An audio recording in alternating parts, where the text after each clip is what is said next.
Hello there, welcome back to the Ogre, the old Kit Reacts, Reviews and Off Times Reminiscences. Today we're doing Orman. Now, very often when you look at music, you're given a clue as to what it's going to sound like by the album cover. And other than perhaps the logo here, I defy any of you to hand on heart guess what will be coming next based on that album cover. But anyway, it's an album I bought a little while ago now, because I buy so much stuff and there's so much to listen to. I've not listened to it as much as I may have liked, but I can say that this isn't particularly the most. The track we're going to do today isn't particularly my favourite, but it is probably maybe the most interesting by a Nat's Cod. So we'll listen to it. See what you think. Where are we? Here we are. Let's go.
So, why do I find this most interesting as opposed to the other tracks? Excuse me, the other tracks are, well, I say not all of the tracks, because the final couple of tracks are more electronic than black metal, and this is really an amalgam of all sorts of things. But the tracks before this are a bit more black metal-y than this one. But there's all sorts of genres incorporated into this music, but the thing that intrigues me most about this track, whether it makes it more interesting for anybody else is a different matter, but it's that scree of keyboard, very much like strangling a violin in some ways. Now I'm always a sucker for droning tones, particularly when they counterpoint the rest of the music. So fast, rapid music with a long droning tone in it will always grab me. Or I like it or not, it's a different matter, but it will always grab my attention. So I think excuse me, I've got a bit of a sore throat, so I'm going to cough as I talk. The thing that intrigues me most about this is that scree of keyboard, which presumably is a mimic of a violin. But yes, and of course the rapid drums are always going to be a win for me anyway. But anyway, let's go a bit more.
Very often when I listen to this music for doing these reviews, it's usually the first time I will listen with any particular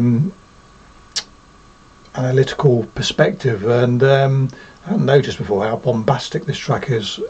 There's crashes of cymbals, much as almost, same as you get in an orchestra when emphasis is needed, and the supporting keyboards in here are very almost pompous in a way. They're sticking the chest out, and much in the same way as pigeons when they are seeking a mate and squabbling with the other male pigeons do. There's a sense of bravado about this, and it all makes it very, very compelling, and you do sort of find yourself in a way sitting up and paying attention rather than slouching and just taking it in.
This is another one of those forms of music where there's a dichotomy of luscious synth tone with far rawer accompaniments. The Wraith-like vocals helps in that respect, of course, but there is one of my favourite aspects of this sort of music, I suppose, is a static in the background. It's not always in the background, sometimes it's way to the fore, but listening to this at times is very much like when, most of you be far too young to remember, but back in the day when they used to have black and white TVs when I was very young, and you weren't guaranteed a particularly brilliant signal. Very often you would watch TV through a veil of static, really, and that's not that profound here. It is on the way to that veil of static, and it is an effect I'd always enjoy. And when you incorporate it, I mean, it's not, the noise aspect isn't as prevalent here as elsewhere maybe, but it's still there, and it does help to make the sound this a little bit more esoteric than it would without it. And the without context, certainly in the synthesizer aspects, you're almost going cosmish, which when chucked into some rapidity won't find any complaints from me either.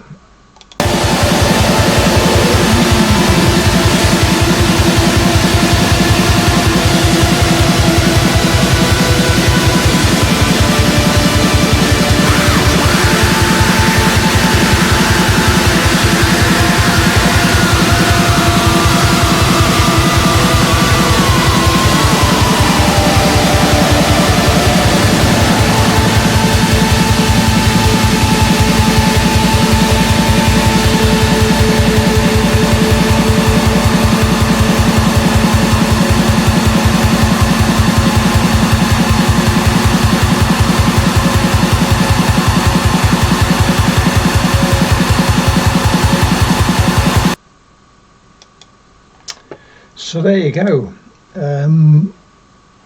it dawned on me, not just then, but during the listening, that this has a definite hint of menace about it. There was something of the hooded claw about it. You're feeling like you ought to be looking over your shoulder a little bit and just checking that all is well. But yeah, so as I say, the main intrigue for me there was that screeing synthesizer tone, which just again gave it a little bit of added to the sinister nature of it. And yes, so many different elements to it when you listen to it without giving any particular thought, and it's just a lovely barrage of noise. But if you let it sink in a bit, all sorts of things reveal themselves. Yeah, lovely. Anyway, clicky bollocks, catch you next time. Cheerio.